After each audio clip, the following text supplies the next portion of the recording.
ये आकाशवाणी पटना का विविध भारती केंद्र है। अब आप खालिद रशीद से विशेष चुनाव बुलेटिन सुनिए।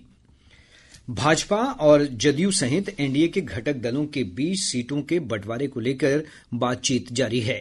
आज कोई निर्णायक फैसला होने की संभावना जताई जा रही है। नई दिल्ली में भाजपा और जनता दल यूनाइटेड सहित एनडीए गठबंधन के विभिन्न दल लोक जनशक्ति पार्टी, रामविलास, हिन्दुस्तानी अवाम मोर्चा सेक्युलर और राष्ट्रीय लोक मोर्चा के वरिष्ठ नेताओं की फिर से बैठक होने वाली है। इसके बाद सीट शेयरिंग को लेकर घोषणा की जा सकती है। इससे पूर्व प्रदेश भाजपा अध्यक्ष डॉक्टर दिलीप जायसवाल ने औपचारिक सहमति की घोषणा करते हुए शनिवार को ही सीटों के बंटवारे की बात कही थी।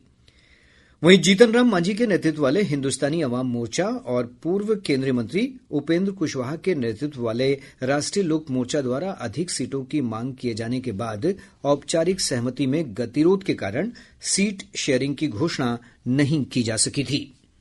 भाजपा के वरिष्ठ नेता और पूर्व सांसद रामकृपाल यादव ने कहा है कि एनडीए परिवार में सीट बंटवारे को लेकर कोई गतिरोध नहीं है। उन्होंने कहा कि पार्टी के वरिष्ठ नेता सभी घटक दलों की इच्छाओं का ध्यान रखते हुए 1-2 दिनों में सभी सीटों पर उम्मीदवारों के नाम भी तय कर देंगे। कुछ समस्या है जिसके निदान के लिए सारे वरिष्ठ नेता एनडीए के बैठे हैं और मुझे पूरा भरोसा है कि आज से कल तक सब कुछ साफ हो जाएगा। मैं एनडीए इंटैक्ट होकर के एक साथ होकर के सामने वाला जो हमारे विरोधी हैं उनको परास्त करेगी। महागठबंधन में भी सीट बंटवारे को लेकर गतिरोध कायम है। कांग्रेस पार्टी मुकेश सहनी के नेतृत्व वाली विकासशील इंसान पार्टी को अधिक सीट दिए जाने का विरोध कर रही है। पार्टी ने वीआईपी के उप मुख्यमंत्री पद की दावेदारी की शर्त को भी आपत्ति जताई है। इधर वामदलों ने भी सीट बंटवारे को लेकर हो रही देर पर विरोध व्यक्त किया है। आज महागठबंधन की समन्वय समिति की बैठक होगी। अध्यक्ष और राष्ट्रीय जनता दल के नेता तेजस्वी प्रसाद यादव और राहुल गांधी के बीच नई दिल्ली में बातचीत होने की संभावना है। दोनों नेता सीटों के बंटवारे पर गतिरोध को दूर करने का प्रयास करेंगे।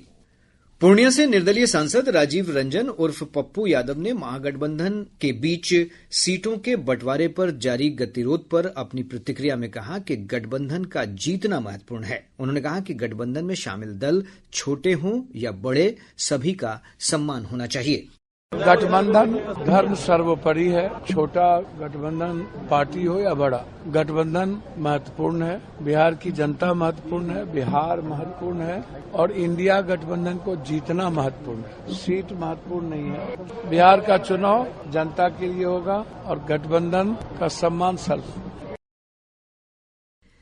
जनसुराज पार्टी के संस्थापक प्रशांत किशोर ने कहा है कि पूरे बिहार की जनता बदलाव चाहती है। वैशाली जिले के राघोपुर में एक जनसभा को संबोधित करते हुए श्री किशोर ने कहा कि प्रमुख दलों के नेताओं ने जाति और धर्म के नाम पर वोट तो ले लिया है, लेकिन लोगों के हालात नहीं बदले हैं।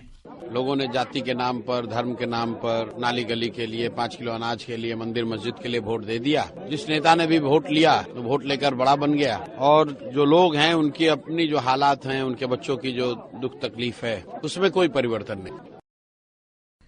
बिहार विधानसभा चुनाव के लिए असदुद्दीन ओवैसी की पार्टी एआईएमआईएम ने उम्मीदवारों की पहली सूची जारी कर दी है। पार्टी ने 16 जिलों की 32 विधानसभा सीटों पर चुनाव लड़ने की घोषणा की है। पार्टी के प्रदेश अध्यक्ष अख्तरुल ईमान ने किशनगंज में संवाददाताओं से बातचीत में कहा कि पार्टी कटिहार में 5, दरभंगा और किशनगंज में 4-4, पूर्णिया की 3, अररिया, गया, पूर्वी चंपारण जिले की 2-2 सीट पर अपने प्रत्याशी उतारेगी।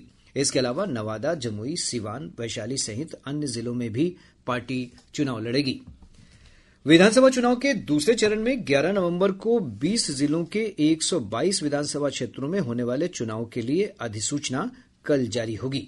इसके साथ ही नामांकन की प्रक्रिया शुरू हो जाएगी। प्रत्याशी 20 अक्टूबर तक नामांकन दाखिल कर सकते हैं। 21 अक्टूबर को नामांकन पत्रों की जांच होगी। वहीं 23 अक्टूबर तक प्रत्याशी नाम वापस ले सकते हैं। मतगणना 14 नवंबर को होगी। बिहार विधानसभा चुनाव के लिए राज्य में मतदाता जागरूकता अभियान व्यापक तौर पर चलाया जा रहा है। मतदाताओं को जागरूक करने के लिए आज पटना में विशेष साइकिल रैली का आयोजन किया गया। यह रैली जेपी गंगा पथ के रोटरी गोलंबर से शुरू होकर कृष्णा घाट पर समाप्त हुई। इसके साथ ही विशेष चुनाव बुलेटिन समाप्त हुआ। अगला विशेष चुनाव बुलेटिन सुबह 11:30 पर प्रसारित किया जाएगा।